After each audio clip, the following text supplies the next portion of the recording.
جیسے بچہ جب دنیا میں آتا ہے تو والدین اس کے سروائیول کے لیے کئی چیزوں کا بندوبست کرتے ہیں.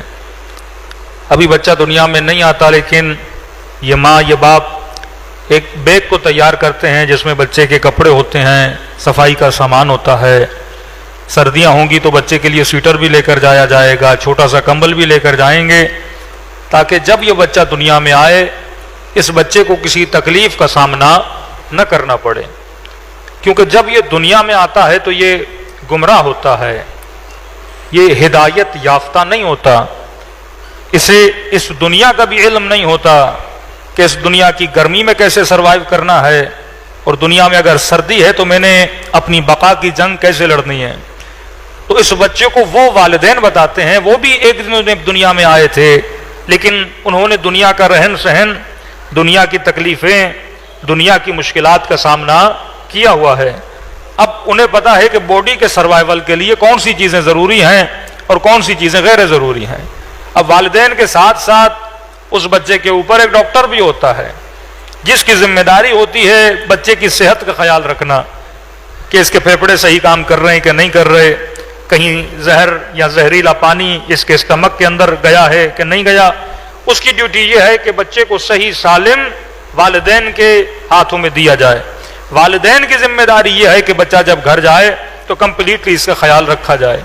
بالکل اسی طرح پروردگار عالم نے بھی انسان کی ہدایت کا بندوبست کیا، کیونکہ انسان دنیا میں آیا، اسے نہیں پتا میں نے صراط مستقیم پہ کیسے چلنا ہے، اسے نہیں پتا کہ میرا خدا کون ہے. اور اگر اسے پتا چل بھی گیا کہ کوئی نہ کوئی خالق ہے، کوئی نہ کوئی مالک ہے، لیکن اس خالق کی میں نے عبادت کیسے کرنی ہے، اس خالق کو سجدہ کیسے کرنا ہے، اس خالق کا میں نے شکریہ ادا کیسے کرنا ہے. اب اس ہدایت کے لیے اللہ نے نبیوں کا بندوبست کیا، ولیوں کا بندوبست کیا، اماموں کا بندوبست کیا. تبھی کہا کہ کائنات میں سب سے پہلا انسان جو بھیجا گیا وہ ہدایت لینے والا نہیں تھا، ہدایت دینے والا تھا. ہاں، کیونکہ سب سے پہلے ہدایت دینے والے کا بندوبست کرنا ہے. اسی طرح بچہ دنیا میں جیسے آتا ہے تو اس کے سر پہ ماں کھڑی ہوتی ہے، اس کا باپ کھڑا ہوتا ہے جو اس کا خیال رکھنا ہے. تو مختلف ہدایتیں ہیں، ایک ہدایت بدن ہے، ایک ہدایت روح ہے. امام کا کام یہ ہے کہ ہماری روحوں کو ہدایت دے، ہمیں منزل مقصود تک پہنچائے، یہ امام کی ذمہ داری ہے. تبھی خدا نے کہا کہ ہم نے تمہاری ہدایت کے لیے دو چیزوں کا بندوبست کیا. ایک تمہاری ہدایت کے لیے کتاب کو بھیج دیا جو قرآن ہے، دوسرا تمہاری ہدایت کے لیے ہم نے نبیوں کو بھیج دیا جو نور کی تمثیل ہیں، نور کی مثال ہیں، چراغ کی طرح ہے. چراغ کا کام یہ ہے کہ چراغ اندھیروں کو مٹاتا ہے اور چھپی ہوئی چیزوں کو ظاہر کرتا ہے. امام کا کام یہ ہے کہ باطل کو دکھائے اور حق کو تمہاری طرف عیاں کر دے.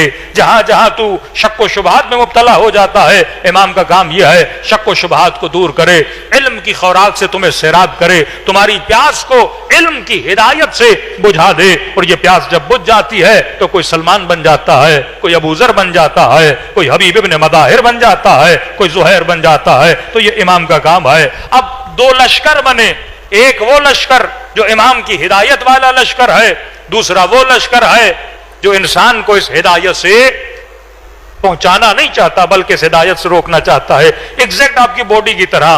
باڈی میں دو طرح کے جراثیم ہیں، ایک وہ ہیں جو برے جراثیم کو مارتے ہیں، دوسرے وہ ہیں جو اچھے جراثیم کو طاقتور کرتے ہیں. فرمایا کلوا واشربوا ولا تسرفوا، کھاؤ پیو لیکن اسراف نہ کرو. کیا کھاؤ؟ من الطیبات، اچھی چیزیں کھاؤ، حلال کھاؤ، طیب کھاؤ، طاہر کھاؤ. حلال کھانے سے جسم کا بھی فائدہ ہوگا، حلال کھانے سے روح کا بھی فائدہ ہوگا، طیب کھانے سے جسم کا بھی فائدہ ہوگا، روح کا بھی فائدہ ہوگا. اب اچھی چیزیں کھاؤ گے، یہ گویا اچھی چیزیں مددگار ہیں انسان کے جسم کے لیے، لیکن وہیں پہ انسان اگر بری چیزیں کھائے گا وہ مددگار ثابت ہوں گی جراثیم کے لیے جو انسان کی باڈی کو ڈسٹروائے کرتی ہیں. اسی طرح میرے چھٹے امام فرماتے ہیں دو طرح کے لشکر ہیں، ایک لشکر رحمان ہے، ایک لشکر شیطان ہے. ایک جنود عقل ہے، ایک جنود جہل ہے. ایک جہالت کا لشکر، ایک علم کا لشکر یا عقل کا لشکر ہے. اب سوال یہ ہے کہ تو کس لشکر میں ہے؟ جب سے کائنات بنی ہے اور جب تک کائنات رہے گی یہ دو لشکر کوشش میں رہیں گے. ایک لشکر وہ ہے جو صراط مستقیم پہ لانا چاہتا ہے، ایک لشکر وہ ہے جو صراط مستقیم سے ہٹانا چاہتا ہے. یہ ہر زمانے میں تجھے نظر آئے گا. اب جو صراط مستقیم پہ لانا چاہتا ہے وہ یا نبی ہوگا یا اصحاب نبی ہوں گے یا پیروان انبیاء ہوں گے. جو صراط مستقیم سے ہٹانا چاہتا ہے وہ یا نبی کا دشمن ہوگا یا قاتل اصحاب ہوگا یا قاتل پیروان اصحاب رسول ہوگا. اب یہ رسول آدم بھی ہے, یہ رسول نوح بھی ہے, یہ رسول ابراہیم بھی ہے. ہر زمانے میں یہ ہادی آئیں گے اور ہر زمانے میں ہادیوں کو مارنے والے, ہر زمانے میں ہادیوں کے نور کو بجھانے والے ہر زمانے میں یہ پیدا ہوں گے. اب مومن کا کام یہ ہے, مسلم کا کام یہ ہے کہ یہ ہادی کو بھی پہچانے اور ہادی کو مارنے والے کو بھی پہچانے. اب آپ کہیں گے مولانا آج کے زمانے میں وہ کون ہے جو ہادیوں کو مارے؟ تو میں نے کہا یہ ہادی کو مارے گا یا ہادی کے صحابی کو مارے گا یا اس کے پیروکار کو مارے گا تو وہ یا نبی کو قتل کرے گا یا نبی کے پیروکار کو قتل کرے گا یا ہر وہ چیز جس کا تعلق نبی سے ہے اسے ختم کر دیا جائے گا. اور خدا نے بڑے خوبصورت لفظوں میں اس کو قرآن سے بیان کیا کہ یریدو, وہ یہ چاہتے ہیں کہ اللہ کے نور کو بجھا دیں. یطفئ نور اللہ, اللہ کے نور کو بجھا دیں. کس کے ذریعے سے؟ بے افواہہم, خدا کے نور کو بجھائیں اپنے منہ کی پھونک کے ذریعے سے. لیکن واللہ متم نورہ, دشمن بجھانا تو چاہتا ہے لیکن فرمایا اللہ اپنے نور کو تمام و کامل کر کے رہے گا. یہ اللہ کا وعدہ ہے. اب ہر زمانے میں نور خدا کو بجھانے کی کوشش کی. چاہا آدم کو بجھایا جائے, آدم نور خدا ہیں. نوح کو بجھایا جائے, نوح نور خدا ہیں. یہ بہت بڑی بحث چلی نا کہ نبی نور ہے یا نبی بشر ہے, یا یہ کہا گیا کہ نور سے مراد کتاب ہے, رسول خدا نہیں ہے. حالانکہ خدا کہتا ہے دشمن یہ چاہتا ہے کہ اللہ کے نور کو بجھایا جائے. بھائی قرآن کو کوئی بجھا سکتا ہے؟ قرآن کو کوئی مار سکتا ہے؟ قرآن بجھانے والی چیز نہیں ہے. بجھایا اسے جاتا ہے جس میں روشنی ہو, بجھایا اسے جاتا ہے جس سے نور نکل رہا ہو. مثلا سورج اپنی چمک اور دھمک آپ کو دکھا رہا ہے, اب اس کے اوپر کپڑا لگا دو, مثلا کھڑکی گھر پہ لگا دو تاکہ سورج کی روشنی نہ آئے. تو یہ کوشش ویسی ہی کوشش ہے. وہ سورج کو تو بجھا نہیں سکتا, وہ اپنے کمرے میں کھڑکی لگا سکتا ہے, اپنے کمرے میں کپڑا لگا سکتا ہے. اس کی مثال بالکل پھونک کی طرح ہے. یعنی سورج کو کوئی پھونکوں سے بجھانا چاہے, بہت بڑی آگ کو کوئی پھونکوں سے بجھانا چاہے تو خدا کہتا ہے میرا نور اتنا زیادہ ہے, دشمن کتنی بھی کوشش کرے میرے نور کو بجھا نہیں سکتا. اب وہ مختلف زمانوں میں نور کو بجھانے کی کوشش کرے گا.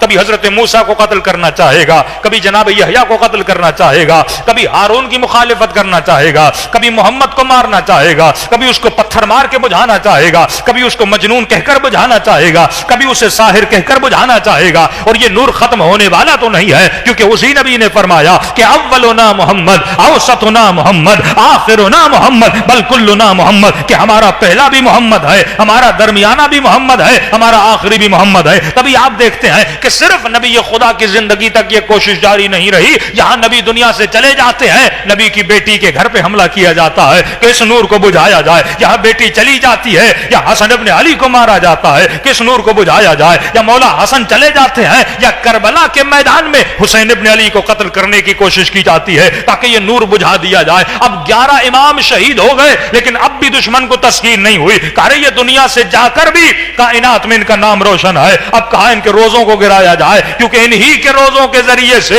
اس نور کی روشنی چمکتی ہے, انہی روزوں کے ذریعے سے یہ نور چمکدار ہوتا ہے. تو پھر کوشش کیا کی کہ روزوں کو گرایا جائے. 7-8 مرتبہ امام حسین کے روزے کو گرانے کی کوشش کی, سامرا کے روزوں کو گرانا چاہا, جنت البقیع کو گرانا چاہا. یہ پوری وہی کوشش ہے کہ اللہ کے نور کو بجھا دیا جائے. جہاں جہاں نشانی رسول ہے یا آل رسول ہے یا ان کے چاہنے والوں کی نشانی ہے, کوشش ایک ہی ہے کہ نور کو بجھا دیا جائے. اب روزے بھی گرا دیے, جنت البقیع بھی گرا دیا, پھر آخر میں کیا پتا چلا کہ خدا نے قوم بنا دی ہے. اگر روزے گرائی بھی ہیں یہ قوم ان کے ذکر سے ان کے نام کو بلند کرتے ہیں. تبھی کہا کہ مجلس نور ہے, مجلس میری اور آپ کی وجہ سے نور نہیں ہے, یہ مجلس نور بنتی ہے کیونکہ مجلس میں ذکر محمد ہوتا ہے اور آل محمد ہوتا ہے. یہاں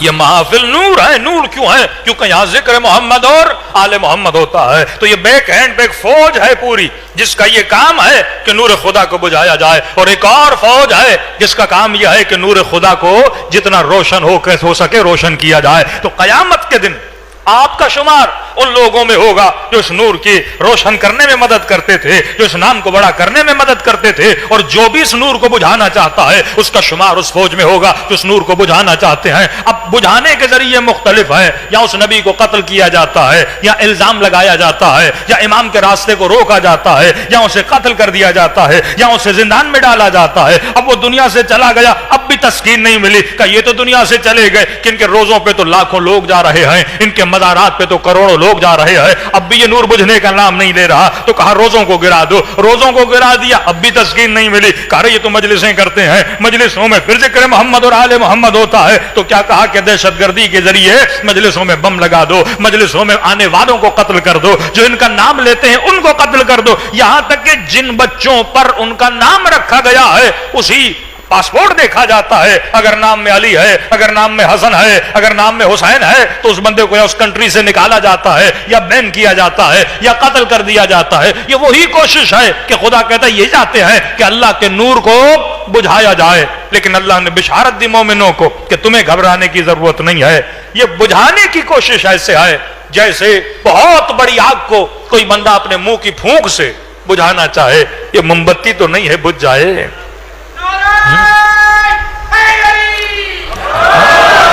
یہ نور پروردگار عالم ہے جو قتل ہونے کے بعد بھی نو کے نیزہ پہ اللہ کی تلاوت میں مشغول رہتا ہے۔ اس نور کو کیسے بجھاؤ گے جو سر قتل ہونے کے بعد بھی تنور میں ذکر خدا میں مشغول رہتا ہے؟ یہ اللہ کا وعدہ ہے کہ واللہ متم نور ہے، اللہ کا وعدہ ہے کہ میں اپنے نور کو تمام کر کے رہوں گا۔ آپ واقعاً بتائیے کہ صدام کے زمانے میں کسی بھی شیعہ نے یہ تصور کیا تھا کہ ایک دن آئے گا 15 ملین اور 20 ملین لوگ کربلا جائیں گے؟ کسی کے تصور میں بھی نہیں تھا۔ ایگزیکٹ بالکل اسی طرح کہ آج کوئی تصور نہیں کر سکتا کہ بھائی جنت البقیع میں کوئی 50,000 کا مجمع ہو اور وہاں پہ ماتمداری ہو، وہاں پہ عزاداری ہو، یعنی یہ تصور میں بھی نہیں جاتا۔ لیکن خدا کہتا ہے میں تصور کو قدرت دینے والا ہوں، کیونکہ واللہ متم نور ہے۔ دشمن کتنی دیر پھونک لگائے گا؟ ہاں مثلاً کوئی ظاہر جاتا ہے، ڈنڈی لگا کے دور کیا جاتا ہے، قبر رسول کے قریب نہ ہو، ہاں قبر اہل بیت کے قریب نہ ہو، الصلاۃ والسلام علیک یا رسول اللہ نہ کہو، السلام علیک یا مولاتی فاطمہ الزہرا نہ کہو۔ اب دشمن کیا سمجھ رہا ہے؟ اگر میں نے تھوڑی دیر کے لیے یہاں پہ یہ ذکر بجھا دیا تو یہ ذکر ختم ہو جائے گا، لیکن خدا کہتے ہیں میرا وعدہ ہے کہ واللہ متم نور ہے۔ اور علامات ظہور میں یہ بتایا کہ امام زمانہ جب اعلان کریں گے تو کعبے کی دیوار کو ٹیک لگا کر، اور جب اعلان کریں گے تو اپنی نسبت کہیں گے اے اہل عالم مجھے پہچانو، میں کس کا بیٹا ہوں؟ میں تمہاری نبی کی بیٹی فاطمہ الزہرا کا بیٹا ہوں، ہاں میں علی المرتضیٰ کا بیٹا ہوں، میں حسن ابن علی کا بیٹا ہوں، میں وہ جو بڑی مظلومیت کے ساتھ کربلا کے میدان میں شہید کر دیا گیا میں اس کا بیٹا ہوں، میں علی ابن الحسین کا بیٹا ہوں۔ یعنی جس نور کو تو نے بجھایا تھا اسی نور کو خدا نے روشن کر کے کعبے کی دیوار سے اس کی آمد کا اعلان کر دیا۔ واللہ متم نور، اللہ اپنے نور کو تمام کرتا ہے کہ یہ اللہ کا وعدہ ہے۔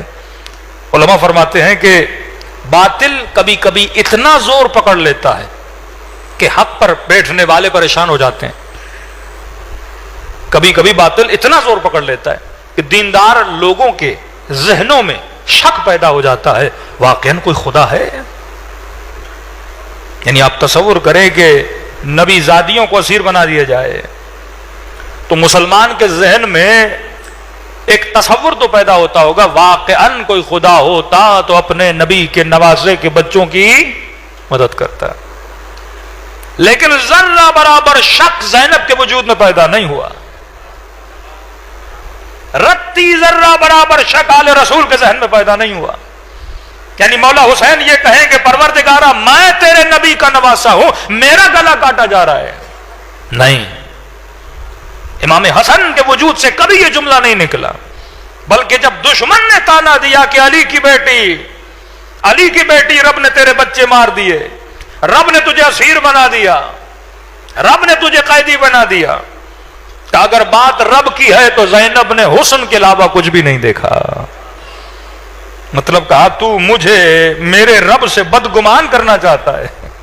زینب کا اپنے رب پہ اتنا ایمان ہے، اگر رب نے کیا ہے تو حسین ہے، کیونکہ جو عاشق ہوتا ہے، جو معشوق ہوتا ہے، جو محبوب ہوتا ہے، وہ کبھی اسے اذیت نہیں دیتا. کما رأیت الا جمیلا، ہم نے تو حسن کے علاوہ کچھ بھی نہیں دیکھا.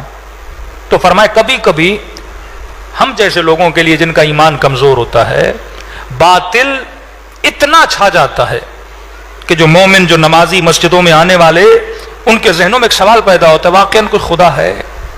صدیاں گزر گئیں اور کتنا ظلم اور کتنا قتل اور کتنے پابند سلاسل کر دیا جائے گا.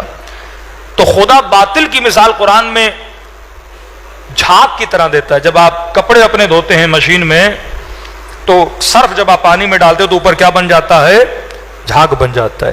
نیچے کیا ہوتا ہے؟ پانی. پانی اگر آدھا فیٹ ہے تو جھاگ مثلا 1.5 فیٹ کھڑی ہو جاتی ہے. یا جب بارش ہوتی ہے، خدا کہتا ہے جب بارش ہوتی ہے تو بارش کے نتیجے میں جھاگ بنتی ہے. اب دیکھنے والے کو پانی نظر نہیں آتا، صرف جھاگ نظر آتی ہے.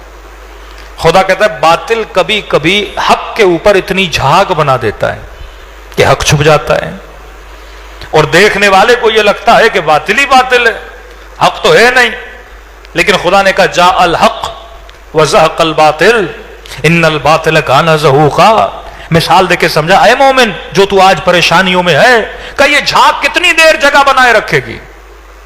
10 سال جگہ بنائے گی، 20 سال جگہ بنائے گی، لیکن جھاگ ہمیشہ رہنے والی نہیں ہے.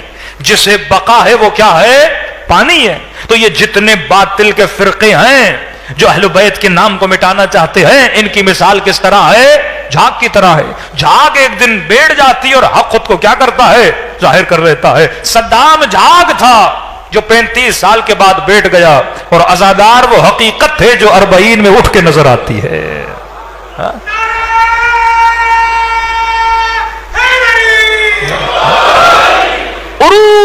کسی زمانے میں 80s میں اور 90s میں طالبان کا، یا داعش کا آج کے دور میں، یا ISIS کا، یا صدام کا، کہ ایسا زمانہ تشیع پہ گزرا اور عالم اسلام پہ گزرا. میں نے کہا باطل کا کام یہ ہے کہ نور خدا کو بجھا دیا جائے کسی بھی ذریعے سے، اور ہمارے اندر ہی مسلمانوں کی شکل میں کچھ ایسے فرقے بنائے گئے، کوئی کسر نہیں چھوڑی اسلام کو بدنام کرنے کی، کیونکہ یہ چاہتے ہیں اللہ کے نور کو بجھا دیا جائے. آج بھی دشمن کی یہی کوشش ہے. نور خدا محمد اور آل محمد ہے. بجھانے کا مطلب یہ ہے کہ ان کے دلوں میں جو محمد اور آل محمد کی محبت ہے اسے بجھا دیا جائے، یا ان کے قلوب کو اللہ سے، رسول سے، آل رسول سے بدگمان کر دیا جائے. کہ آج کی نسل کا جوان یہ سوچے کوئی خدا بھی ہے کہ نہیں، کوئی رسول بھی ہے کہ نہیں. ایک ایسا فرقہ بنایا جس فرقے نے بڑی کوشش کی رسول کی شخصیت پہ حملہ کرنے کی. کتابیں لکھی گئیں کہ شیطان کو جیسی آیتیں لاتا تھا، الیاذ باللہ ثم الیاذ باللہ، اور وہ آیت نبی کو سناتا تھا، نبی کو پتہ نہیں لگتا تھا کہ یہ آیت جبرائیل کی طرف سے ہے یا کسی اور کی طرف سے. پھر کوئی تھا جو نبی کو بتاتا تھا کہ یہ جو آپ نے پڑھا ہے صحیح پڑھا ہے یا غلط پڑھا ہے. نبی کی عصمت پہ حملہ، نبی کی زندگی پہ حملہ، ایسی حدیثیں، ایسی روایات جس میں کردار مصطفیٰ کو خدشوار کر دیا جائے، الیاذ باللہ، جو ممبر سے بندہ بیان بھی نہیں کر سکتا، جو کتابوں میں ڈال دی گئی.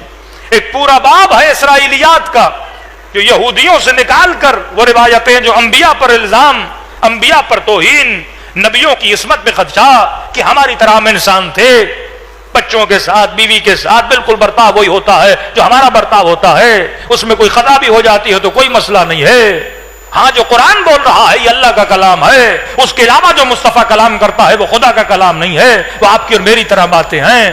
کبھی ساحر بولنا، کبھی ہوتے ہوئے دیکھا. جناب حمزہ سید الشہداء، شہدائے بدر، شہدائے حنین، شہدائے جنگ احد، وہ سارے بقیع کی قبرستان میں دفن ہیں. اور یہ نہیں کہ صرف انہوں نے امام حسن کی قبر کو گرایا، مولا زین العابدین کی، چھٹے امام کی اور پانچویں امام کی، جتنے اصحاب تھے سب کی قبروں کو گرا دیا. کس کے نام پر؟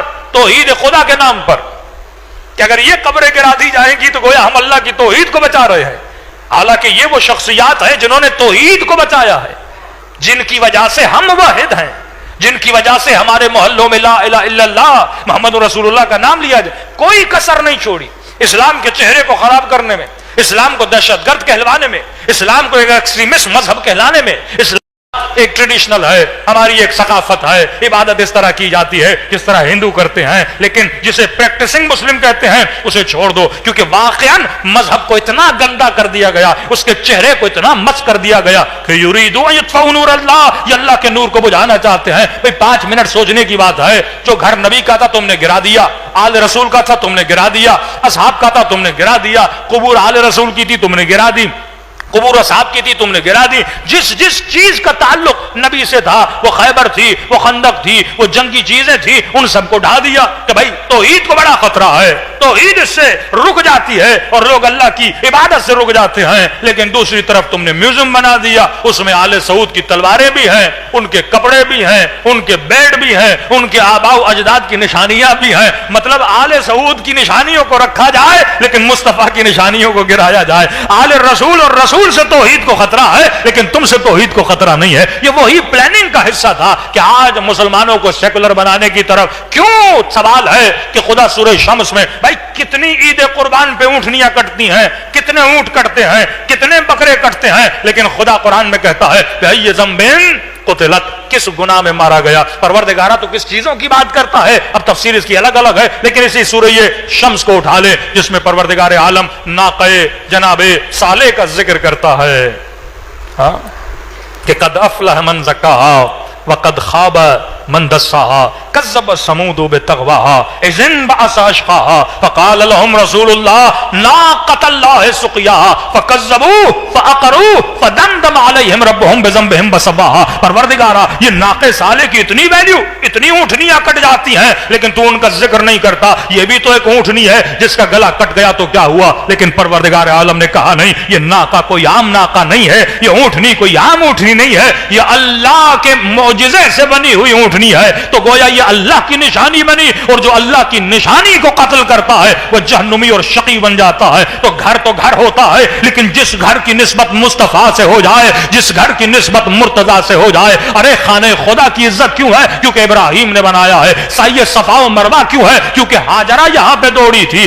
شیطان کو کنکریاں کیوں مارتے ہو؟ کیونکہ ابراہیم نے کنکریاں ماری تھی۔ اب کنکر کی ویلیو کیوں بنی؟ حج پہ قربانی کیوں کرتے ہو؟ کیونکہ ابراہیم نے بکرا کاٹا تھا۔ اے خدا اتنے بکرے کٹواتے ہو ہر سال میں، مسلمانوں کی دوڑیں لگواتے ہو کبھی یہاں سے وہاں تک، کس لیے لگواتے ہو؟ اس میں تیری یاد تو نہیں ہے، یہ تو ہاجرہ کی یاد ہے، یہ تو ابراہیم کی یاد ہے۔ ارے بکرا کاٹنے میں اسماعیل کی یاد ہے، پروردگار اس میں تیری یاد تو نہیں ہے کہ جس میں میرے محبوب کی یاد ہے اسی میں میری یاد ہے۔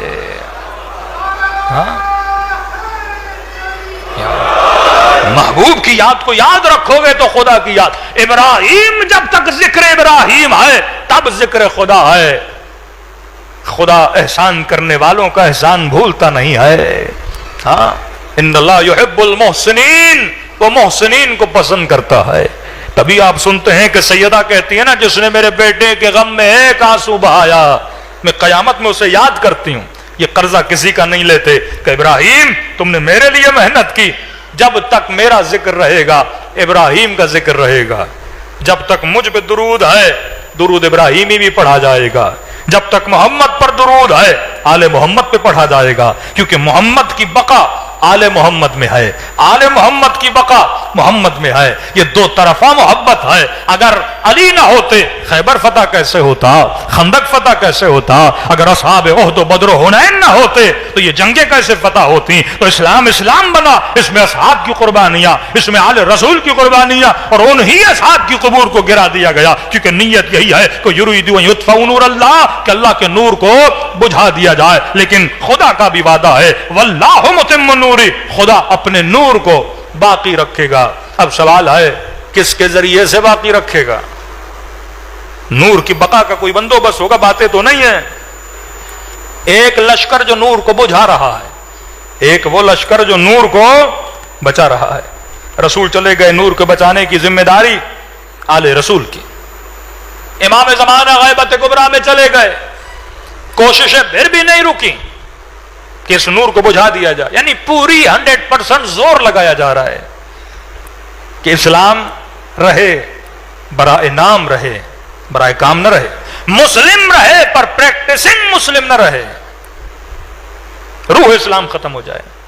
تبھی یہ نہیں کہا کہ نماز پڑھو، اقیموا الصلاۃ، اقیموا الصلاۃ، نماز قائم کرو، دین کو قائم کرو، اپنے گھروں میں، اپنے وجود میں، اپنے قلوب میں، اپنی ارواح میں دین کو زندہ رکھو۔ دیکھیے کہ انسان جو سو رہا ہے، نیند میں ہے، وہ بھی زندہ ہے پر سویا ہوا ہے۔ جب یہ چلتا ہے تب بھی زندہ ہوتا ہے پر اس میں حرکت ہوتی ہے۔ سویا ہوا مسلمان اس کے کام کا ہے، زندہ ہے پر سویا ہوا، کلمہ پڑھتا ہے پر سویا ہوا، لیکن جب یہ چلنا شروع کرے گا یہ اس کے کام کا نہیں ہے۔ اور اسی اسلام کو بجھانے کے لیے مختلف طاقتیں بنائی جاتی ہیں، صدام کی صورت میں، طالب کی صورت میں، آئیس کی صورت میں، آل سعود کی صورت میں، صہیونسٹ کی صورت میں۔ کوئی حربہ نہ چھوڑا جائے جس سے اسلام بدنام ہو۔ بدنام ہوگا تو یہ اسلام سے بدظن ہوگا، بدظن ہوگا تو یہ کیا بنے گا؟ پھر سیکولر بنے گا، سیدھی سیدھی بات۔ لیکن واللہ متم نور، اللہ اس نور کو کامل کرے گا۔ کون بچائے گا اس اسلام کو؟ 73 فرقے مسلمانوں کے، کون بچائے گا؟ ہے کوئی ایسا پکا مسلم جو بچائے؟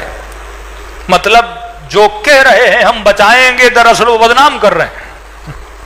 جو کہہ رہے ہیں ہم بچائیں گے، جنہوں نے ٹھیکہ لیا ہوا ہے، وہ تو دراصل بنیادیں اور جڑیں ہیں وہابی فکر کی۔ سب سے زیادہ مسلمان اگر قتل ہوا اس فکر کے آنے کے بعد، ورنہ رسول خدا مدینے میں تھے، یہودی بھی رہتے تھے، مسیحی بھی رہتے تھے۔ ایک نبی کا قول بتاؤ جنہوں نے اسلامی ریاست قائم کرنے کے بعد یہ بولا ہو کہ یہودیوں کو قتل کر دو، مسیحیوں کو قتل کر دو، جو مجھے نہیں مانتے ان کے گلے کاٹ دو، جن کی فکر مجھ سے نہیں ملتی انہیں قتل کر دو۔ قطعاً رسول خدا نے ایسا نہیں کیا۔ جنگوں کی صورتحال الگ ہوتی ہے، لیکن اسلام فتح مکہ کے بعد آپ کو کبھی نہیں ملے گا۔ کہا جو اسلامی ریاست میں رہتا ہے گویا وہ گہوارہ امن میں آ گیا ہے۔ ہماری ذمہ داری ہے تیرے مال اور ناموس کی حفاظت کرنا، کیونکہ تو اسلامی ریاست میں آ گیا ہے۔ رسول کے بعد علی نے اسلام کو بچایا۔ غلط غلط حدیثیں، غلط غلط روایتیں۔ آج بیچارہ بچہ مسلمان ہوتا ہے نا، دیکھتا ہے ہمارے رسول کے کارٹون بنائے جا رہے ہیں، تو کہتا ہے کتنے خبیث ہیں یہ رسول کے کارٹون بنا رہے ہیں۔ لیکن جو بنا رہے ہیں ان سے جا کے پوچھو، وہ کہتے ہیں ہم نے تمہاری کتابیں پڑھ کے کارٹون بنائے ہیں، ہم نے وہی باتیں کی ہیں جو تمہاری کتابوں میں لکھی ہوئی ہیں۔ بڑی تعداد میں اسرائیلیات اسلامی بکس میں داخل کر دی گئیں تاکہ اسلام کے چہرے کو بگاڑا جائے۔ ایسے فرقے بنائے گئے، بہائیت کا فرقہ، وہابیت کا فرقہ۔ آج تو سارے ڈاکومنٹس بھی انٹرنیٹ پر پڑے ہیں، اس میں کوئی بڑی بات نہیں ہے کہ آج کا پڑھا لکھا جوان یا پڑھا لکھا مومن اگر پڑھنا چاہتا ہے، ہیمفرے کی بک تو 80s میں اور 90s میں آ گئی تھی۔ پروٹوکولز آف جوز کو آپ پڑھیں، یہودی اور زائنسٹ کے پروٹوکولز کو پڑھیں، وہ بک بڑی عیاں بک ہے جس میں انہوں نے لکھا ہے کہ ہم نے کس طرح۔ اب اسلام کو کون بچا رہا ہے؟ ایک سوال ہے کہ آج کے زمانے میں واللہ متم النور، اس نور کو کامل کرنے والا فرقہ کون سا ہے، یا وہ کون سی قوم ہے جن کے ہاتھوں سے خدا نے اتنی بڑی ذمہ داری کا کام لینا ہے؟ تبھی فرمایا آخری زمانے کی امت، آخری زمانے کے مسلمان انبیاء بنی اسرائیل سے افضل ہوں گے یا برابر ہوں گے، یا ان کا کام انبیاء والا ہوگا۔ مطلب آج کے زمانے میں جو بقا اسلام کی جنگ لڑے، آج کے زمانے میں جس مومن کا، جس مسلم کا، جس تاجر کا، جس بزنس مین کا، جس مومنہ کا یہ عین بن جائے کہ میں نے اسلام کی بقا کی، اور صحیح چہرہ جو اسلام کا، جو ناب محمدی اسلام ہے، خالص اسلام ہے رسول خدا کا، اس کا چہرہ دکھانا ہے۔ آج یہی ذمہ داری ہے۔ ایک اسلام کا چہرہ بگاڑا، جیسے ہم کہتے ہیں تشیع کے چہرے کو بگاڑنے کی کوشش کی جائے کہ اگر میں کوئی تصویر بنا دوں بولوں یہ شیعہ ہے، کہ اتنی ملٹیپل تصویریں بنا دو کہ دیکھنے والا کنفیوز ہو جائے کون سا شیعہ، کیسا شیعہ۔ اسی طرح جب لفظ اسلام آئے تو فوراً اس کے ذہن میں تصور دہشت گردی کا، بدترین تصور، کہ 92 کے بعد اتنی گروونگ کی صورتحال میں تھا اسلام یورپ میں، ویسٹ میں، لیکن 2001 کے بعد، 9/11 کے بعد اس قدر وہ ریشو نیچے آیا کہ وہاں پہ جو رہنے والے مسلمان تھے ان کے بچوں نے بھی اسلام کو چھوڑ دیا، یا صرف جسٹ مسلم نیم اور صرف مسلمان کی حد تک رہے، اور کا اسلام میں ایسا کوئی خاص بات نہیں ہے کہ جسے بیان کر دیا جائے۔ آج کون ہے جو اسلام کو بچا رہا ہے؟ تو یہ نہیں کہ ہم اپنی طرف لیں کہ بھائی ہم ہیں تو اپنے منہ میاں مٹھو بن جائیں۔ اس کی ایک ریزنیبل اور لاجیکل جواب ہونا چاہیے۔ تو میں سیدھی بات کرتا ہوں، آج کے دور میں اسلام کو بچانے والا وہی ہے جس سے سب سے زیادہ دشمن کو خطرہ ہے۔ مثلا 1 بلین مسلم ہیں، جو اسلام کے چہرے کو بگاڑنا چاہتے ہیں، اس کو خطرہ کس سے؟ کیا سارے مسلمانوں سے اسے خطرہ ہے؟ سنگاپور میں بھی مسلم، ملیشیا میں بھی مسلم، آذربائیجان میں بھی شیعہ مسلم، شیعہ ہیں پر ان سے خطرہ نہیں ہے، جگہ جگہ پر ہیں۔ مسئلہ اس آئیڈیالوجی سے ہے جو اسلام کی روح کو بیدار کرنا چاہتی ہے۔ ابھی ایک آرٹیکل چھپا ہے یو کے میں، ایک یہودیوں کا بہت بڑا جریدہ ہے، اور خطرے کی گھنٹی ہے شیعوں کے لیے اس آرٹیکل کے آنے کے بعد، جس میں انہوں نے اپنے بڑوں کو خوشخبری دی ہے کہ ڈکلائن آف شیعہ، کہ شیعت کے اختتام کا وقت قریب ہے، شیعہ اپنے انتہا کے پاس ہے۔ کہ ہم ہر ملک میں ہر مسلمان کو بگاڑنے کی طاقت رکھتے ہیں، کیونکہ عالم اسلام میں مسلمانوں میں کوئی لیڈرشپ نہیں ہے۔ آپ بولو کہ ملیشیا کے مسلمانوں کی لیڈرشپ زیرو، آذربائیجان کے مسلمانوں کی لیڈرشپ کچھ بھی نہیں، لیکن کہ شیعوں کا ایک فرقہ ہے جس کو شیعہ بولا جاتا ہے نا، ان کے اندر لیڈرشپ ہے۔ سنی بھی مفتیوں کو مانتا ہے، شیعوں کے بھی مفتی ہوتے ہیں، مجتہد وہی مفتی ہوتا ہے، فتویٰ دیتا ہے، مفتی فتوے سے نکلتا ہے۔ اب ہم نے نام بدلا کیونکہ سملرٹی ختم ہو جائے، ہمارے والوں کو مفتی بولا جاتا، ان کو بھی آدمی تھوڑا گھوم پھر جاتا کہ کون سا کس کا ہے، لہذا انہوں نے نیا لفظ رکھ دیا مجتہد، جد و جہد کرنے والا۔ حالانکہ مفتی لفظ ایگزیکٹ میننگ فل لفظ ہے، مجتہد میننگ فل لفظ نہیں ہے، جد و جہد کرنے والا۔ اب کس میں جد و جہد کرنے والا پتہ ہی نہیں ہے، لیکن مفتی سیدھا ذہن جاتا ہے فتوے پر، فتویٰ دینے والا۔ کہ وہ بھی مفتی کو مانتے ہیں، شیعہ بھی مانتے ہیں، لیکن سنی جس مفتی کو اپنا امام مانتے ہیں اس سے ہمیں خطرہ نہیں ہے۔ کیوں نہیں ہے؟ کیونکہ ان کا مفتی مردہ ہے، مرا ہوا ہے۔ مرے ہوئے سے کس کو خطرہ؟ تبھی ہم ممبروں سے کہتے ہیں بھائی مردہ یزید سے تجھے کوئی خطرہ نہیں ہے۔ کچھ لوگ اختلافی نوٹس نیچے لکھ دیتے ہیں، یہ نئے نئے مولوی آ گئے جو کہہ رہے ہیں اب یزید سے ہمیں خطرہ نہیں ہے۔ مردہ یزید سے خطرہ تو کسی کو نہیں ہے نا، زندہ یزید سے تجھے خطرہ ہے۔ مری ہوئی چپکلی سے ڈر لگتا ہے یا زندہ سے؟ خواتین کتنی مولانا مری ہوئی سے بھی لگتا ہے میں، مرے ہوئے آدمی سے اسے خطرہ ہوتا ہے جو بے وقوف ہوتا ہے۔ زندہ سے ڈرنا چاہیے کہ اٹھ بھی سکتا ہے، مار بھی سکتا ہے، لیکن ہمارے کئی ایسے بے وقوف ہیں جو مردوں سے ڈرتے ہیں، حالانکہ پتہ بھی مردہ اٹھتا نہیں ہے لیکن بندہ ڈرتا ہے۔ اب اس کا ڈر لاجیکل ڈر نہیں ہے، اس کو ہم علم اخلاق میں کہتے ہیں یہ وہمی ڈر ہے، مطلب وہمی بندہ ہے۔ اسی طرح ان کو پتا ہے کہ اہل سنت میں جو امام ہے وہ مردہ ہے، مطلب امام حنیفہ، امام حنبل، امام شافعی یہ نہیں ہے، زندہ نہیں ہے۔ یعنی آپ 5 منٹ کے لیے تصور کریں امام ابو حنیفہ بھی زندہ ہو جائیں اور تمام عالم اسلام میں اہل سنت کو ایک آرڈر جاری کریں، کتنی یونٹی ہو جائے گی اہل سنت میں، اور کتنے اس آرڈر کو اوبے کرنے والے لوگ پیدا ہو جائیں گے۔ لیکن ابھی نہیں ہے، نہیں ہے تو مردہ امام سے کسی کو خطرہ نہیں ہوتا کیونکہ مردہ ہے۔ اب بڑی آسانی سے مفتیوں کے فتوے بدلے بھی جاتے ہیں، مفتیوں کے فتوے خریدے بھی جاتے ہیں، بھائی امام سے یہ مطلب ہے وہ مطلب ہے، تو وہ جان نہیں رہتی معاشرے میں۔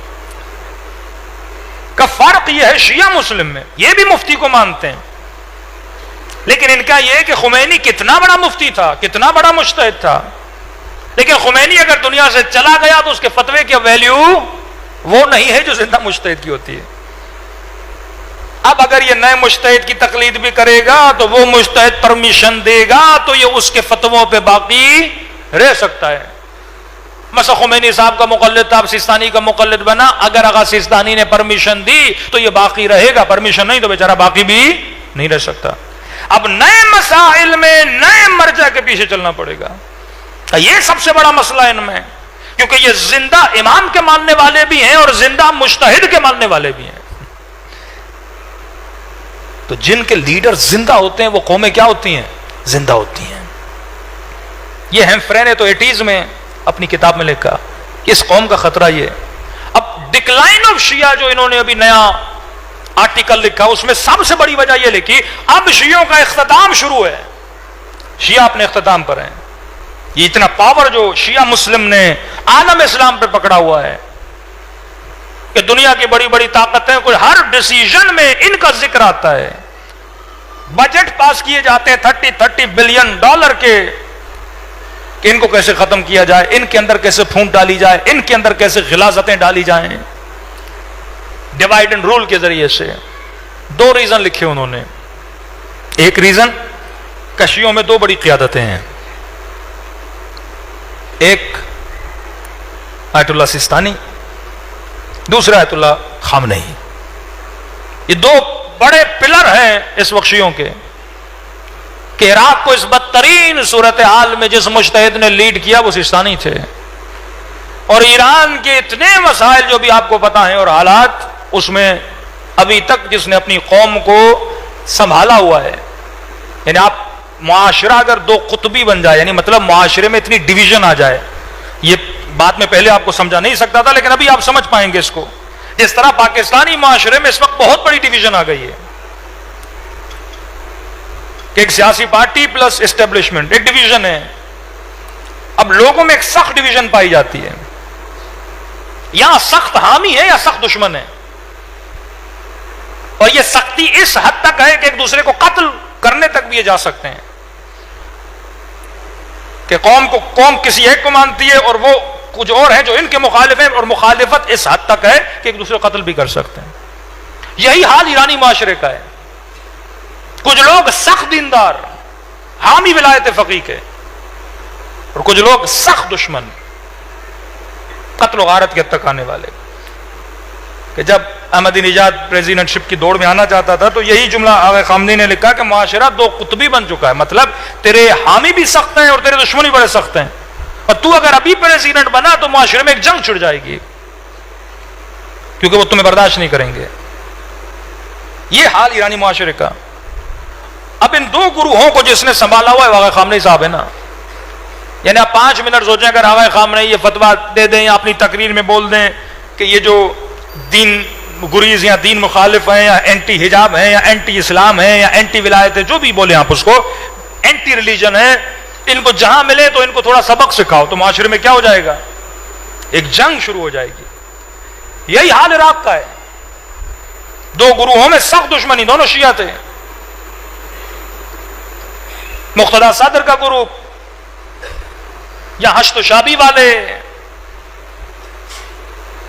یا دوسرے عام شیعہ. ایرانی ایمبیسی کو آگ کس نے لگائی؟ اینٹی مرجعیت, وہ ینگ شیعہ وہاں کے گروپ تھے. دیندار بھی سخت ہیں, بے دین بھی سخت ہیں, پھر کچھ شخصیتوں میں ڈیوائیڈڈ ہیں لوگ. یعنی مقتدی صدر کی اتنی عجیب شخصیت ہے کہ اس بندے کا پتہ ہی نہیں لگتا یہ کس طرف ہے. جب اس نے نجف میں اٹیک کیا تو اس نے کئی مدارس پہ بھی اٹیک کیا. کئی فورینر مجتہد تھے, ان کو بھی کہا کہ آپ عراق سے نکل جائیں, قربانیاں تو ہماری ہیں, صدری خاندان کی ہیں. اب اس حال میں کہ اس کے ساتھ 10 15 ہزار جیش المہدی کے لوگ اس کے ساتھ ہیں, اور بڑے جذباتی, بڑے انرجیٹک جوان, اور اس عالم میں اگر کسی نے عراق کو سنبھالا تو آغا سستانی تھے. مطلب ڈکلائن آف شیعہ کس وجہ سے ہوگا ان کی نظر میں, انہوں نے 2 مجتہدوں کا نام لیا ہے, کسی سنگت کا, کسی خطیب کا, کسی گروہ کا نام نہیں لیا. شیعوں کا اختتام کا 2 مجتہدوں کی وجہ سے ہوگا. کیوں؟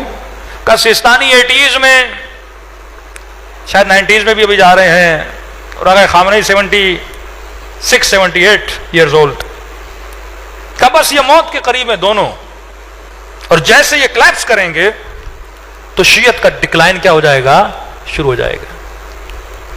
یریدون ان یطفئوا نور اللہ, ان کی خواہش بھی ہے, ان کی چاہت بھی ہے, اللہ کے نور کو کیا کیا جائے, بجھایا جائے. اینٹی اجتہاد موومنٹ چلاؤ, کامیاب نہیں ہوئی اینٹی مجتہد موومنٹ چلاؤ, اینٹی خامنئی اینٹی سستانی موومنٹ چلاؤ, لیڈرشپ کو گرا دو. پاکستان میں لیڈرشپ کیوں تباہ ہوئی؟ کیونکہ لیڈرشپ کو بدنام اتنا کر دیا انہوں نے. تقدس جب آپ کے دلوں سے نکل جائے تو لیڈر کسی کام کا نہیں رہتا.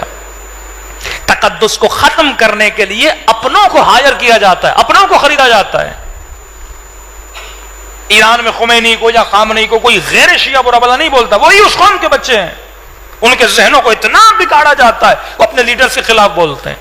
عراق میں وہی عراقی جو علی ولی اللہ پڑھنے والے، علی کو ماننے والے، وہی آغا سیستانی کے خلاف زبان درازیاں کرتے ہیں۔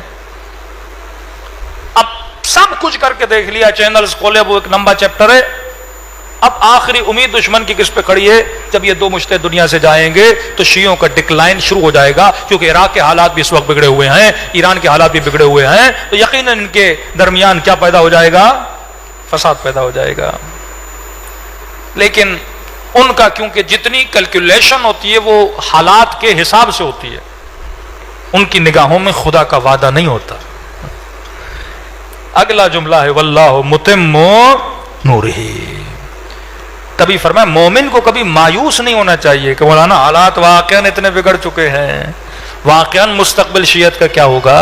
تو فرمایا یہ جھاگ ہے، جھاگ بیٹھ جاتی ہے اور پانی ظاہر ہو جاتا ہے۔ کس نے اس وقت ایران میں سوچا تھا کوئی خمینی آئے گا؟ کس مجتہد نے یہ سوچا تھا کہ خمینی کو فتح ملے گی؟ بڑے بڑے مجتہد بڑے بڑے کہتے تھے یہ خمینی صاحب جو کر رہے ہیں اس سے صرف قتل و غارت ہوگا، شیعہ مریں گے۔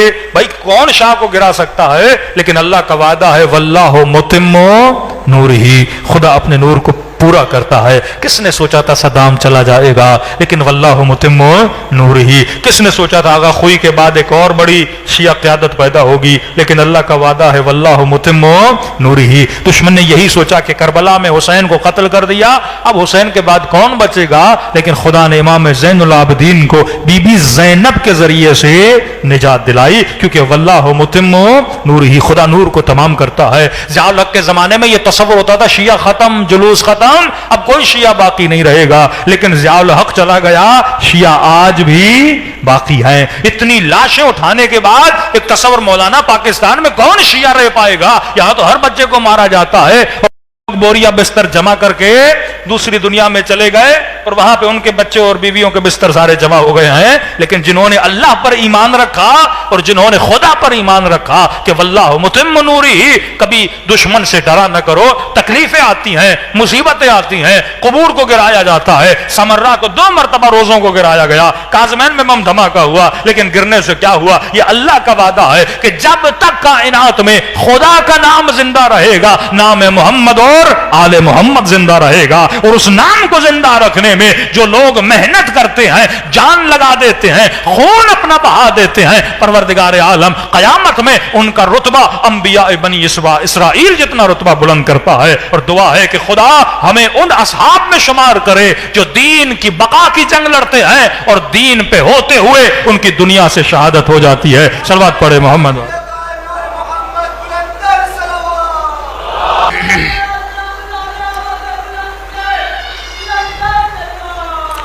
اللہم صلی علی محمد۔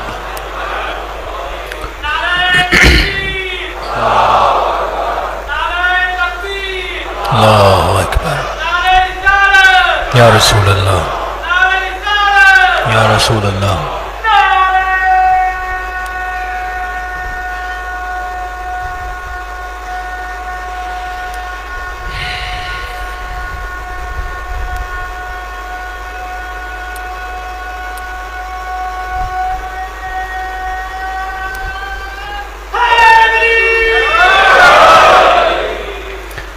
اچھا، ان مومن کی سانس 25 سیکنڈ والی ہے، اب کوئی 2 منٹ روک پائے تو 2 منٹ کا نعرہ ہو جائے گا۔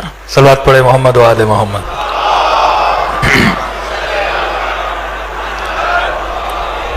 جزاکم اللہ خیرہ۔ دیکھیے ہر ایکشن، ہر کام کے پیچھے ایک بہت بڑی سوچ ہوتی ہے۔ پاکستان کی جو کریم تھی، یعنی پڑھے لکھے لوگ، وہ سارے ملک سے یا چلے گئے یا جا رہے ہیں، تو حالات ہمیشہ جب پیدا کیے جاتے ہیں، ایک اسٹیبل صورتحال کو جب ڈی اسٹیبل کیا جاتا ہے تو اس کے پیچھے یا ذاتی مفادات ہوتے ہیں یا ایک بہت بڑا پلان ہوتا ہے۔ کہتے ہیں نا، ایک نیا گھر بنانے کے لیے پرانے گھر کو ڈیمولش کرنا پڑتا ہے، پھر آپ نیا گھر بناتے ہیں۔ انشاءاللہ ماہ محرم میں 10 دن کا عشرہ انشاءاللہ آپ کی سولجر بازار میں ہوگا. اس میں بھی کئی موضوعات کو، کیونکہ پھر تقریباً شرکت بھی مومنین کی اچھی خاصی ہوتی ہے، لیکن تھوڑا سا اشارہ کر رہا ہوں تاکہ آپ کے ذہنوں میں جب یہ سوچ پیدا ہوگی تو پھر آپ چیزوں کو دیکھ کر اور معاشرے میں سنبھل کے چلیں گے. مومن کیس ہوتا ہے، مولا کا فرمان ہے، ہوشیار ہوتا ہے، دشمن کو سمجھتا ہے، اس کے حربوں کو سمجھتا ہے. اور یہ بہت ایک نادانی کا عالم ہے اس ملک میں. واقعاً اہل سنت کے مفتی بھی بڑے اس سے بے خبر ہیں کہ ہم اسی جھگڑے میں لگے ہوئے ہیں شیعہ سنی. آپ واقعاً میڈیا پہ کیا ہو رہا ہے؟ شیعہ مولوی اٹھتا ہے سنی کو ٹوکتا ہے، سنی مولوی اٹھتا ہے اسے ٹوکتا ہے، اہل حدیث اٹھتا ہے بریلوی کو ٹوکتا ہے، بریلوی اٹھتا ہے اسے ٹوکتا ہے. یعنی پوری سوشل میڈیا پہ جو انویسٹمنٹ ہے اسی کام پہ لگی ہوئی ہے. یا جسٹ انٹرٹینمنٹ ہے، مولوی انٹرٹین کر رہا ہے، لوگوں کو ہنسا رہا ہے، لطیفے پر بیان کیے جا رہے ہیں، وہ اس کی مذاق اڑا رہا ہے، وہ اس کی مذاق اڑا رہا ہے. ہم خوش ہو رہے ہیں، بس ہمارے کمنٹ زیادہ ہو گئے. زبردست جواب دیا مولانا، پتھر کا جواب اینٹ سے دے دیا. پوری سوسائٹی کو یہ اصل فرقہ واریت یہ ہے. اگر 4 شیعہ قتل ہو گئے کوئی بڑی بات نہیں ہے، جنت میں چلے گئے، شہید ہو گئے، اور شہید کا خون رنگ لاتا ہے. اصل جو قتل ہے وہ قتل روح ہے. کہ فرمایا آخری زمانے میں رسول فرماتے ہیں جسم چل رہے ہوں گے پر حقیقت میں یہ مردہ ہوں گے. دلوں کو مردہ کیا جائے. دل کیسے مردہ ہوتے ہیں کہ ان کو مرغے کی طرح آپس میں لڑاؤ. واقعاً رمضان ٹرانسمیشن میں ہم نے تو کب سے دیکھنا چھوڑ دیے. کیا ہوتا ہے رمضان ٹرانسمیشن میں؟ اب میں توہین نہیں کرنا چاہوں گا، لیکن 4 مرغوں کو بلایا جاتا ہے، نام مولوی کا ہوتا ہے. جو بیچ میں اینکر بیٹھا ہوتا ہے اس کی پوری کوشش ہوتی ہے ان 4 کو لڑاؤں، چونکی دوں نا، چابی لگاؤں ایک کو. جان بوجھ کے چابی لگائی جاتی ہے، ریٹنگ بڑھے. اس کا تو یہ کام ہے ہی نہیں نا کہ جو دیکھنے والے وہ دیندار بنے، وہ مقصد ہی نہیں ہے. اتنا بے وقوف مولوی بھی بیٹھا ہے. اب مولویوں کو جو ہوسٹ کر رہا ہے وہ نمبر 1 بے دین. پہلے کم از کم ہوسٹ وہ آتے تھے جنہوں نے چلو ہسٹری پڑھی ہوئی ہے، اسلام پڑھا ہوا ہے، مرحوم ہو گئے مثلا عامر لیاقت، وہ بھی کم ایکٹر نہیں تھے، لیکن بنیادی طور پہ اس بندے نے اسلام کچھ پڑھا ہوا تھا نا، کچھ اس میں پی ایچ ڈی کی ہوئی تھی یا ماسٹر کی ہوئی تھی، کوئی ڈگری لی ہوئی تھی، اسے پتا تو تھا صاحب کیا ہوتے ہیں، حدیث کیا ہوتی ہے. لیکن اب جو بٹھائے جا رہے 1 نمبر کے جاہل اور گوار. ہوسٹ کس کو کر رہے ہیں؟ مفتیوں کو، مولویوں کو. 4 مولویوں کا ریموٹ ایک جاہل شیطان کے ہاتھ میں. نمبر 1 دباتا ہے، مولوی نمبر 1 تو بول، مولوی نمبر 2 تو بول. مولویوں کی چابی اس کے ہاتھ میں. پھر جب یہ مرغے لڑتے ہیں یہ خوش ہوتا ہے. مطلب شیطان آ جاتا ہے مسجد میں. جس رمضان میں شیطان باندھ دیا جاتا ہے اسٹوڈیوز میں. پہلے کہتے تھے شیطان کو اللہ باندھ دیتا ہے، اب خدا شیطان کو باندھتا ہے ٹی وی اسٹوڈیوز میں. اور ہمارے مولوی ان شیطانوں کے پاس جاتے ہیں. اب وہ کیا کرتا ہے؟ ان کو لڑاتا ہے. کچھ ہمارے الحمدللہ شیعہ علماء وہاں گئے، یا کچھ اہل سنت کے بھی جو سمجھ چکے ہیں یہ ٹیکنیک، یہ ہمیں لڑانا چاہتے ہیں، تو وہ وہیں پہ یو ٹرن لے لیتے ہیں یا سمجھ جاتے ہیں کہ اب لڑانے والی باری آ رہی ہے. لیکن ہوتا یہی ہے. اب سیدھا سادہ مسلمان، سیدھا سادہ جوان جو صبح سے شام تک یونیورسٹی میں جاتا ہے، یونیورسٹیوں میں کیا ہو رہا ہے؟ بے حیائی کا عالم، بے پردگی. یعنی ایک یورپ کی بچی بولتی ہے مولانا میں پاکستان آئی، مجھے شرم آ رہی تھی پاکستان کی یونیورسٹی میں جاتے ہوئے. نہ چادر رہی، نہ حجاب رہا، نہ وہ تقدس رہا، نہ وہ قبح گناہ رہا. یہ بچہ بڑے شوق سے بولتا ہے بابا مجھے یونیورسٹی بھیجو، یونیورسٹی. باپ یہ سمجھتا ہے پڑھائی کا شوق، کوئی پڑھائی کا شوق نہیں ہے.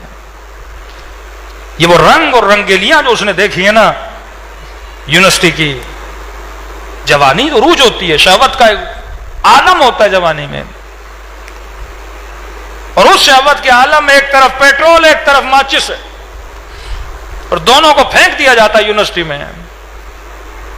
اس کے روح کو آگ لگا دی جائے.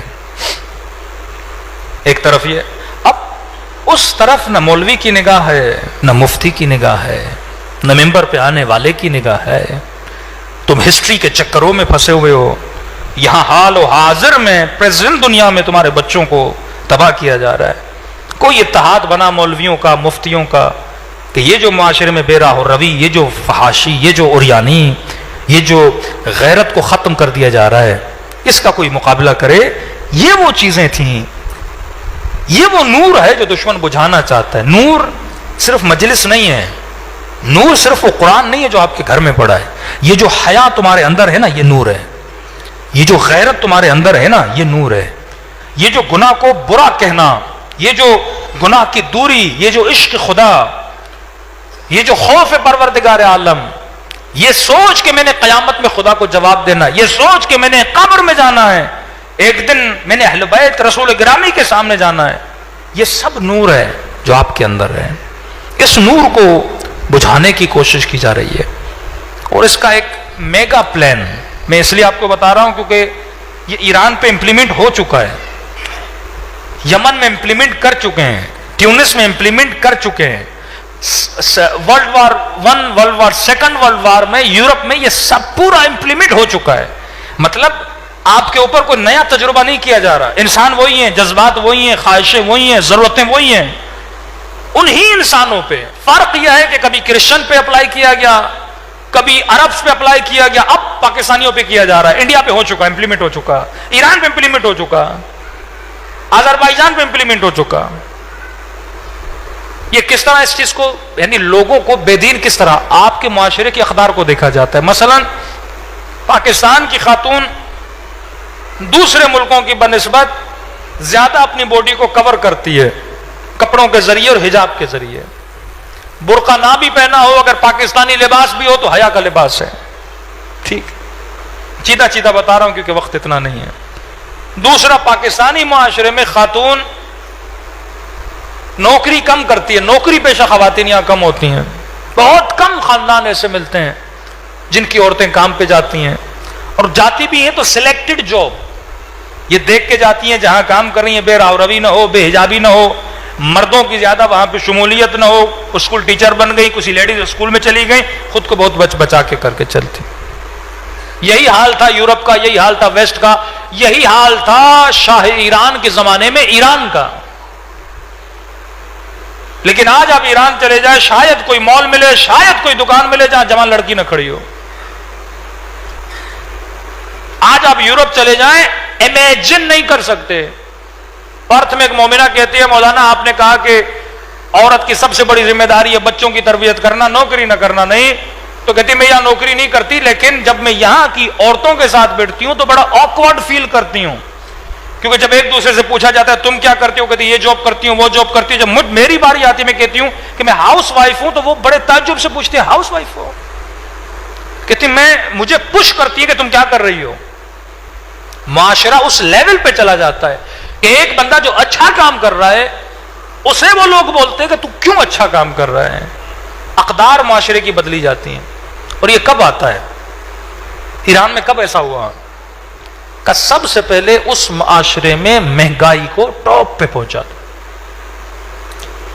آمدنی سے زیادہ اخراجات. 17 گریڈ کا آفیسر، 16 گریڈ کا آفیسر، 21 گریڈ کا آفیسر، تنخواہ پوری نہیں ہو رہی. 1 لاکھ بندہ تنخواہ لے گا. اب مثلا 4 بچے ہیں، 5 بچے ہیں، 5 اسکول جا رہے ہیں، 5 کی فیس ہے. کہ مولانا کیسے پورا ہو؟ مہنگائی بڑی، اخراجات زیادہ، آمدنی کم. اب یہ کیا کرے گا؟ اخراجات کو کم کرے گا. اخراجات کیسے کم ہوں گے؟ بیٹا شادی کرے گا، بولے گا بیٹا میں نے 4 پیدا کیے، تو نہ کرنا، اتنی سیلری میں پورا ہی نہیں ہوگا، بھیک مانگو گے لوگوں سے. سوچ آگے بیٹا کہے گا بس 1 یا 2 بچے پیدا کروں گا. نسل کی پیداوار مہنگائی کی وجہ سے کم ہو جائے گی. پھر ایسے ڈرامے بنا کر سوچیں ڈالی جائیں گی. اب جیسے مہنگائی آتی ہے پلان ڈراموں کے ذریعے شروع ہو جاتا ہے. آپ نوٹ کیا کریں کہ آپ کے ملک میں جو ڈرامے بن رہے ہیں سوچ کیا دی جا رہی ہے. ٹرانسجینڈر کا قانون پاس ہوا، ڈرامہ بن گیا. مہنگائی آ گئی، ایک بندہ کتنا کمائے. اب سوچ آنا شروع ہو گئی بھائی دونوں کام کرو نا. میاں کام کرے گا، تھوڑی گھر کا خرچہ چلے گا. اب کہا کہ بیوی بھی کام کرے. بیٹی اس کی جوان ہوگی، بیٹی کو کہے گا تو بھی کام کر. گھر کا ہر فرد کام کرے تاکہ گھر کے اخراجات پورے ہو. اب جیسے خواتین گھروں سے نکلیں گی تربیت فقدان میں آ جائے گی. اب یہ بچے ماں باپ کے ہاتھوں میں نہیں ہو، کیونکہ ماں باپ ہوں گے آفس میں، بچہ ہوگا یا اسکول میں یا ٹی وی کے حال پہ یا موبائل کے حال پہ. تم بچوں کو والدین کی گود سے اٹھا کر معاشرے کے رحم و کرم پہ چھوڑ دو، اور معاشرہ حکمرانوں کے ہاتھ میں، جو ایک نمبر کے سدھرے ہوئے لوگ ہیں، آپ سب کو پتا ہے. نہ انصاف ہے، نہ قانون ہے، میڈیا آپ کے معاشرے کو کنٹرول کر رہا ہے. تو یہ پہلی جھلک ہے. مہنگائی اس سے اور آگے جائے گی. یہ تب تک مہنگائی، دیکھیے کرونا تب تک تھا جب تک آپ ماسک نہیں پہنو گے. اتنا کرونا کا ڈر پیدا کرو، لوگ گھروں سے نہ نکلیں، سارے ماسک پہنیں، ایک دوسرے سے دوری اختیار کریں، عبادت خانوں میں نہ جائیں، اجتماعات میں نہ جائیں. پلان تب پورا ہوتا ہے. اب کہتے ہیں پہلی لہر آئی، دوسری لہر آئی، تیسری. پہلی لہر میں پورا نہیں ہوا مقصد، دوسری لہر پورا نہیں ہوا، تیسری لہر. اسی طرح غربت کی پہلی لہر آئے گی، دوسری لہر آئے گی، تیسری لہر آئے گی. تب تک جب تک یہ سوچ آپ کے ذہنوں میں ڈالی نہیں جاتی کہ گھر کا اخراجات پورے نہیں ہوں گے اگر بچے زیادہ ہوں گے، اخراجات پورے نہیں ہوں گے اگر میاں بیوی کام نہیں کریں گے، پھر اسی غربت کی وجہ سے طلاق شروع ہو جائے گی، پھر اسی غربت کی وجہ سے خاتون باہر جائے گی، خدا نخواستہ تعلقات ایسے بن جائیں گے، پھر طلاق کا ریشو بڑھ جائے گا، پھر افیئرز آنا شروع ہو جائیں گے، پھر غربت کے ذریعے سے عصمتوں کو خریدنا امیر شروع کر دیں گے. جس کے پاس پیسہ ہوگا وہ غریبوں کو خریدے گا.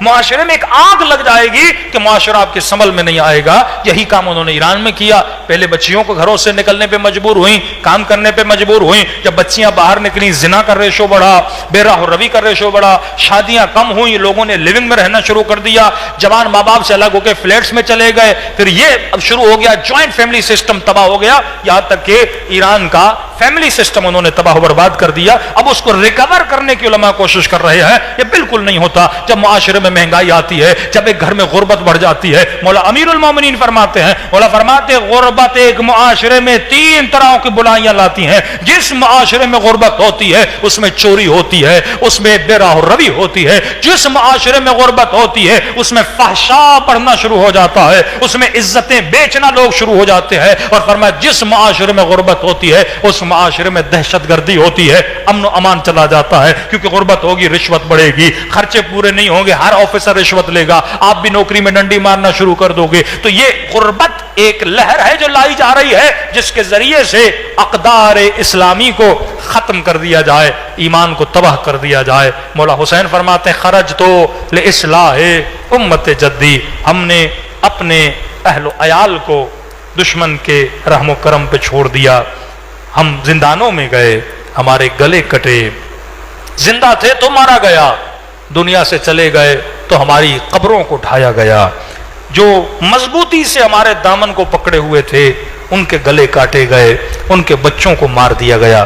جو شہید ہو کے چلا گیا وہ تو کامیاب ہوا، لیکن آپ نے نسلوں کا سوچنا ہے، اپنے وجود کا سوچنا ہے کہ کہیں ایسا نہ ہو واقعاً ہمارے معاشرے کی جو تصویر ہے وہ بگاڑ دی جائے. تو معاشرے کو بنانا ہر حسینی کا کام ہے. اپنے گھر کو بچانا، اپنی 4 دیواری کو بچانا.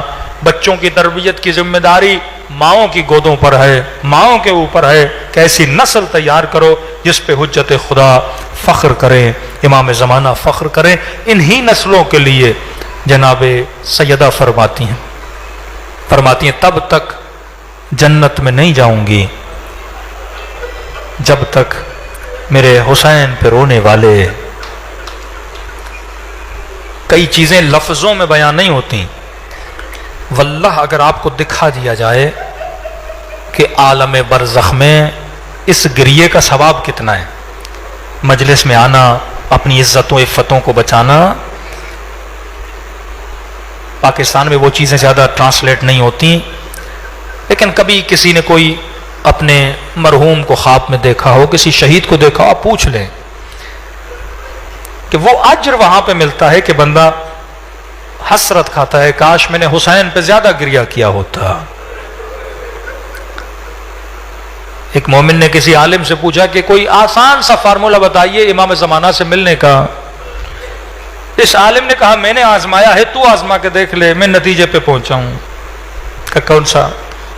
کہ ہر نماز کے بعد 1-2 منٹ کے لیے حسین پہ رویا کرو، ہر نماز کے بعد. یہ مومن کہتا ہے 1 سال تک میں نے اس فارمولے پہ عمل کیا، صبح کی نماز پڑھتا تھا تھوڑی دیر، مولا کی کوئی مصیبت یا زیارت عاشورہ، ایسے جملے آتے تھے، سچ مچ روتا تھا، نماز ظہر، نماز عصر، مغرب، عشاء. کہتا ہے مولانا دقیقاً 1 سال کے بعد اب عادت بن گئی، عبادت بن گئی، اب روؤں نہ تو سکون نہیں ملتا تھا، حسین کو یاد نہ کروں مزہ نہیں آتا تھا. کہتا ہے اسی طرح ایک دن تھا، شاید صبح کی نماز، کہتا ہے میں نے نماز ختم کی اور جیسے ذکر مصیبت ابا عبداللہ کو یاد کیا تو خود بھی کچھ لفظ دہراتا تھا مولا کی مصیبت کے. کہتے جب میں نے رونا شروع کیا نا، اس دن رقت کچھ زیادہ ہو گئی، گریہ زیادہ ہوا، اور میں نے محسوس کیا کہ میرے پیچھے کوئی اور بھی ہے جو رو رہا ہے. یہاں مصیبت کو یاد کرتا تھا، میں نے کہا کون ہے جو رو رہا ہے؟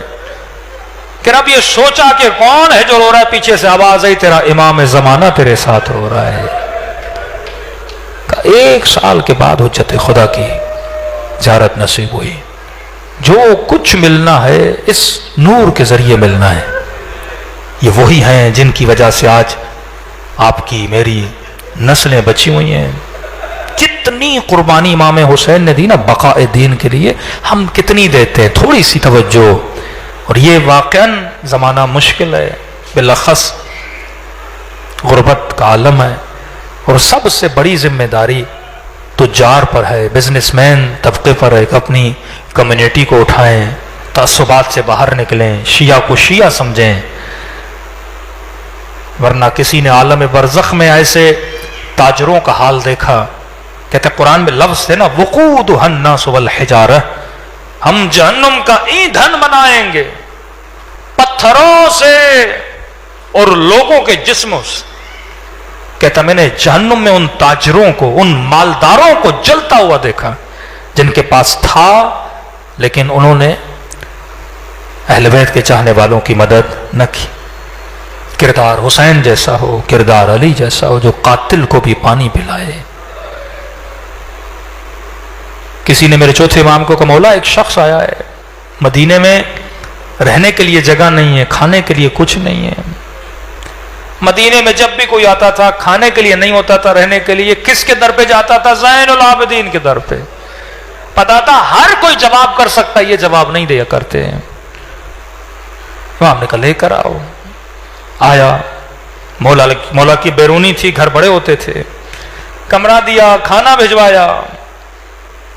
جب یہ جانے لگا امام نے کہا سواری ہے؟ کہا نہیں. غلام کو کہا جو سب سے تگڑا گھوڑا ہے نا وہ اسے دو. دیا. جاتے جاتے کہنے لگا کہ علی ابن الحسین، لگتا تو نے مجھے پہچانا نہیں ہے. اگر پہچانا ہوتا گھوڑا نہ دیتے، گھر نہ دیتے، کھانا نہ دیتے، جگہ نہ دیتے. میں نے بھی نہیں بتایا، بتاتا تو گھر نہ ملتا. امام نے فرمایا تیری بھول ہے کہ میں نے تجھے نہیں پہچانا، ہم بھولنے والوں میں سے نہیں ہیں. کہ کون ہوں؟ کہ تو سنان ہے نا جس نے میرے اکبر کے سینے میں برچھی ماری تھی. کہا جانتے ہوئے گھر دیا، کھانا دیا، سواری دی. ہاں. کہ اتنا کچھ کیوں دیا؟ کہا کربلا میں ہم تیرے مہمان تھے، تو نے وہ کیا جو تیرا کردار تھا. یہاں تو میرا مہمان تھا، میں نے وہ کیا جو میرے بابا کا کردار تھا. ہاں یہ اہل بیت کا کردار تھا. اس طریقے سے عالم کو جذب کیا اپنی طرف اہل بیت نے. اور دشمن کو پتا ہے جتنا نام اہل بیت کو مٹایا جائے گا ذکر خدا ختم ہوگا نا. واللہ 10 دن ذکر حسین میں کس کا ذکر ہوتا ہے؟ خدا کا ذکر ہوتا ہے.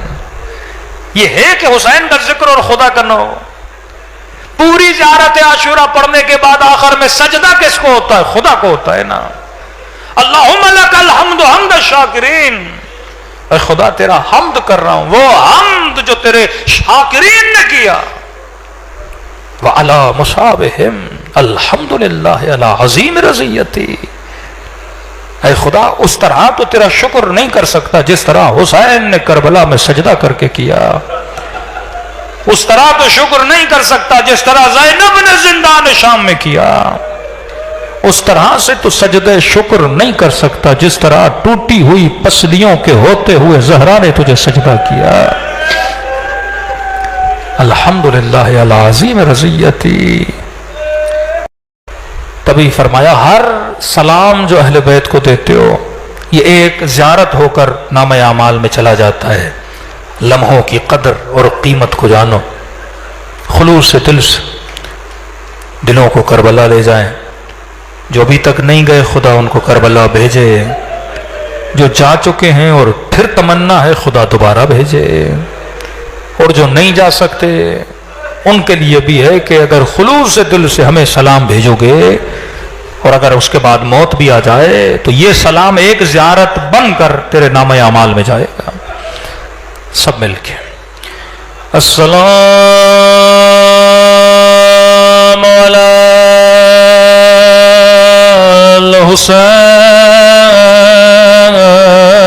الحسین وعلی علی ابن الحسین وعلی اولاد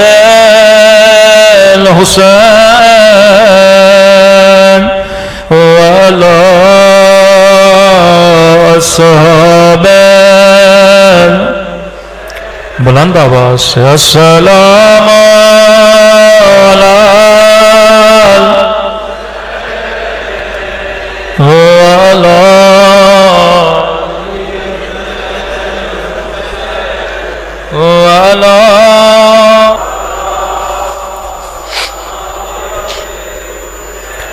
بلند آواز سے السلام علی الحسین وعلی علی ابن وعلی اولاد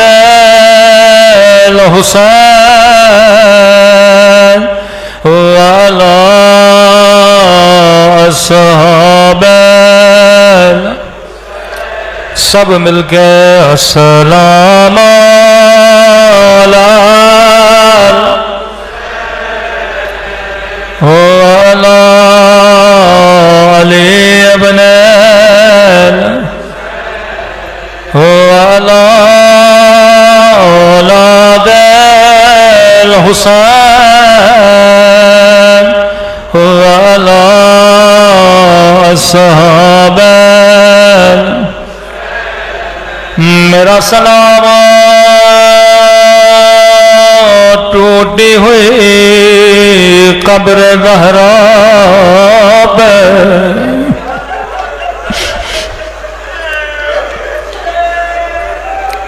مجھے نہیں پتا جب ٹوٹنے کا نام سنتے ہو تجھے کیا کیا یاد آتا ہے. جب زندہ تھی تو پسلیاں توڑے گئے. جب دنیا سے چلے گئے تو قبر توڑے گئے. پسلیوں کے ٹوٹنے کی داستان بڑی عجیب ہے. اہل بیت کے گھرانے میں بڑی پسلیاں توڑی گئی. سب سے پہلی پسلی جو ٹوٹی وہ نبی کے جانے کے بعد در و دیوار کے درمیان توڑی گئی. تبھی امام حسن ایک ذاکر کے خواب میں آتے ہیں. فرماتے ذاکر تو میرے سارے مصائب پڑھتا ہے لیکن میری اصلی مصیبت کیوں نہیں پڑھتا. رو کے کہتا ہے مولا میں نے تو آپ کے سارے مذاہب شیعوں کو سنائے، میں نے کہا حسن واحد امام ہے جسے 2 مرتبہ کفن دیا گیا، ایک کفن میں اتنے تیر لگے، دوبارہ کفن بدلا گیا، میں نے کہا اتنا سخت زہر دیا گیا کہ جگر کے ٹکڑے باہر آ گئے۔ میں نے کہا مولا میں نے شیعوں کو بتایا مرد اگر پریشان ہو اپنی پریشانیاں اپنی بیوی کو بتاتا ہے، لیکن حسن اتنے مظلوم تھے اپنی بیوی نے زہر پلایا۔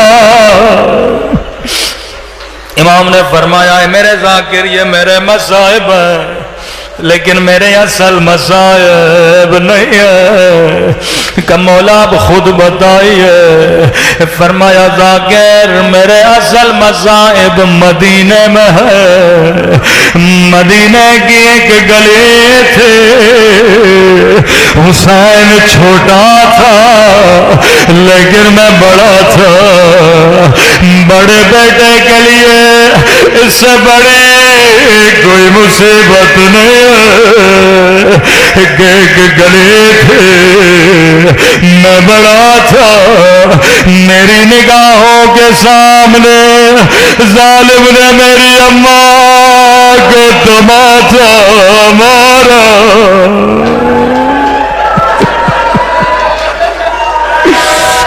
اللہ یہ منظر کسی بیٹے کو نہ دکھائے۔ میری سب سے بڑی مصیبت یہ ہے میری نظروں کے سامنے میری ماں کو تماچا مارا گیا۔ ہر وہ مصیبت جو اس گھرانے میں آئی ہے وہ ایک بار نہیں آئی، بار بار ریپیٹ ہوئی ہے۔ مجھ سے کسی برادر اہل سنت نے کہا مولوی صاحب یہ نہیں ہو سکتا، رسول کی بیٹی کو کوئی تماچا مارے، رسول کی بیٹی کے گھر کو آگ لگائی جائے، نبی زادیاں کی بسلیاں توڑی جائے۔ میں نے کہا کیوں نہیں ہو سکتا؟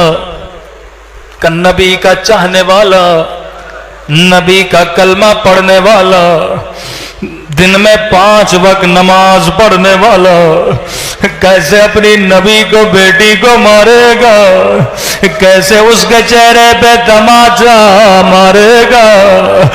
میں نے کہا ذرا دور نہیں لے جاؤں گا، آجا میں تجھے کربلا لے آتا ہوں، اسی زہرا کی بیٹی ہے، ظالم نے اتنے تماچے مارے کہ چہرے کی رنگت بدل گئے۔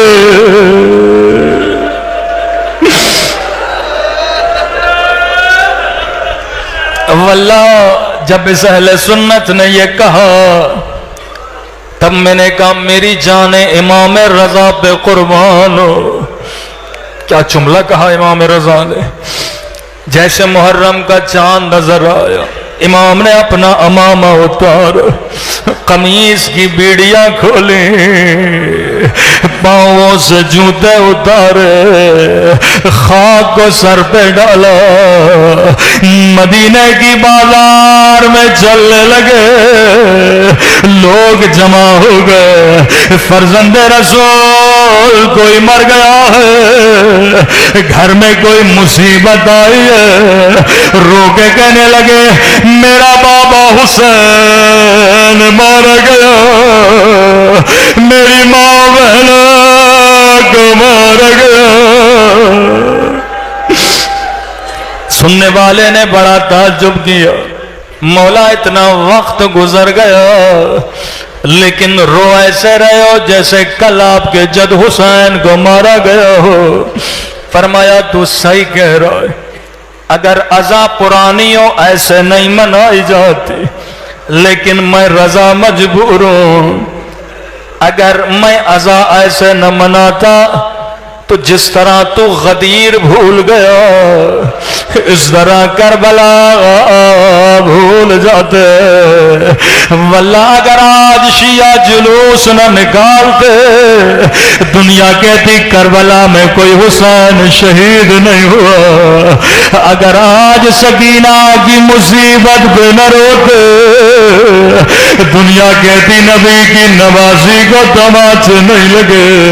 لیکن امام زمانہ فرماتے ہیں میرا سلام ان ننے سے رخساروں پہ جن کا رنگ بدلتا رہا. کبھی ظالم کے تماچے نے رنگ نیلا کیا کبھی ظالم کے تماچے نے رنگ کالا کیا. رسول خدا کی حدیث ہے مسلمانوں کبھی حیوان کو بھی منہ پہ نہ مارا کرو. کسی حیوان کو منہ پہ مارنے کی اجازت نہیں. اللہ جانے امام زین العابدین پہ کیا گزری ہوگی جب شمر 4 سالہ بچی کو مارتا ہوگا. رو رو کے کہتی تھی او میرے غریب الوطن بابا او میرے 3 دن کے پیاسے بابا. بابا شمر کا ہاتھ بڑا تھا لیکن میرا رخسار چھوٹا تھا. اگر تماچے مدینے میں نہ لگتے کبھی کربلا میں نہ لگتے.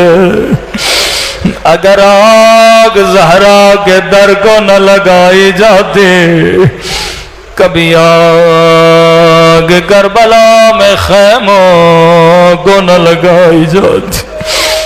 اے خدا تجھے واسطہ امام زمانہ کی روتی ہوئی آنکھوں کا ہمارے مولا اور آقا امام کا ظہور فرما. ہم سب کو مولا کے آوان انصار میں شریک فرما. ہم سب کے صغیرہ کبیرہ گناہ معاف فرما.